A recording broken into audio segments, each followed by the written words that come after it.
വേദജ്യോതിഷത്തിൽ നക്ഷത്രങ്ങൾ ഗർഭധാരണവും പ്രസവവും ഉൾപ്പെടെയുള്ള ജീവിതത്തിലെ വിവിധ പ്രധാന സംഭവങ്ങൾക്ക് അനുയോജ്യമായ സമയം നിർണ്ണയിക്കുന്നതിൽ ഒരു പ്രധാന പങ്ക് വഹിക്കുന്നു. അനുകൂലമായ നക്ഷത്രങ്ങൾ തിരഞ്ഞെടുക്കുന്നത് കുഞ്ഞിന് അനുഗ്രഹങ്ങളും നല്ല സ്വഭാവങ്ങളും നൽകുമെന്ന് വിശ്വസിക്കപ്പെടുന്നു.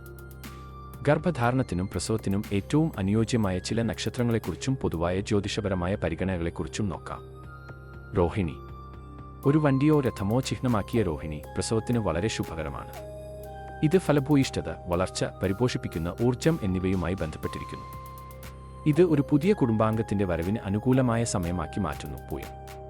വളർച്ചയുടെയും സമൃദ്ധിയുടെയും ഗ്രഹമായ വ്യാഴത്തിന്റെ ഭരണത്തിന് കീഴിലുള്ള പൂയം പോഷണത്തെയും പരിപാലനത്തെയും സൂചിപ്പിക്കുന്നു.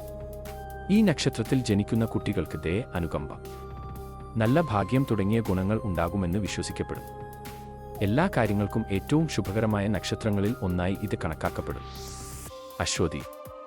കേതുവിനാൽ ഭരിക്കപ്പെടുന്നതും പുതിയ തുടക്കങ്ങളെയും ഊർജ്ജസ്വലതയും ഉൾക്കൊള്ളുന്ന അശ്വതി വേഗം, രോഗശാന്തി, നേതൃത്വപരമായ ഗുണങ്ങൾ എന്നിവയുമായി ബന്ധപ്പെട്ടിരിക്കുന്നു. ഈ കാലയളവിൽ ജനിക്കുന്നവർ വേഗത്തിൽ പഠിക്കുന്നവരും സ്വതന്ത്രരും ശക്തമായ പ്രതിരോധശേഷിയുള്ളവരുമായിരിക്കുമെന്ന് പറയപ്പെടുന്നു. ഭരണി.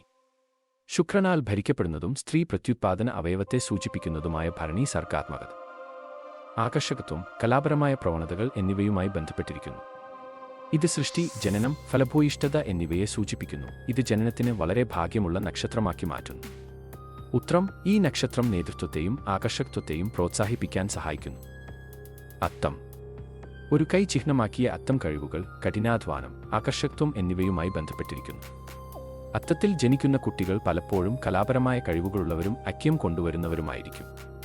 ചോതി. കാറ്റിൽ പറക്കുന്ന ഒരു പുൽക്കൊടി ചിഹ്നമാക്കിയ ചോതി സ്വാതന്ത്ര്യം, പൊരുത്തപ്പെടാനുള്ള കഴിവ്, വിജയം എന്നിവയുമായി ബന്ധപ്പെട്ടിരിക്കുന്നു. അനിഴം. താമരപ്പൂവ് ചിഹ്നമാക്കിയ അനിഴം സൗഹൃദം, സന്തുലിതാവസ്ഥ, ആത്മീയത എന്നിവയുമായി ബന്ധപ്പെട്ടിരിക്കുന്നു. കൂടാതെ ജ്ഞാനവും ശക്തമായ മാർഗനിർദ്ദേശബോധവും നൽകുന്നു. രേവതി. ഒരു ഡ്രം ചിഹ്നമാക്കിയ രേവതി പോഷണം, അനുകമ്പ, സമൃദ്ധി എന്നിവയുമായി ബന്ധപ്പെട്ടിരിക്കുന്നു. രേവതിയിൽ ജനിക്കുന്ന കുഞ്ഞുങ്ങൾക്ക് പലപ്പോഴും ആത്മീയവും ഭൗതികവുമായ സമ്പത്ത് ലഭിക്കുന്നു. തിരുവോണം. അറിവിനെയും പഠനത്തെയും പ്രോത്സാഹിപ്പിക്കുന്നു. അവിട്ടം. ഗർഭധാരണത്തിന് അനുകൂലമായി കണക്കാക്കപ്പെടുന്നു. ചതയം. ഗർഭധാരണത്തിന് അനുകൂലമായി കണക്കാക്കപ്പെടുന്നു. മകയിരം. ജിജ്ഞാസ്, മൃദുലമായ സംസാരം, ഭാവന എന്നിവയുമായി ബന്ധപ്പെട്ടിരിക്കുന്നു. ഇത് അതിൽ ജനിക്കുന്ന കുട്ടികളിൽ ശാന്തവും ബുദ്ധിപരവുമായ സ്വഭാവത്തിന് കാരണമാകുന്നു. പുണർദം.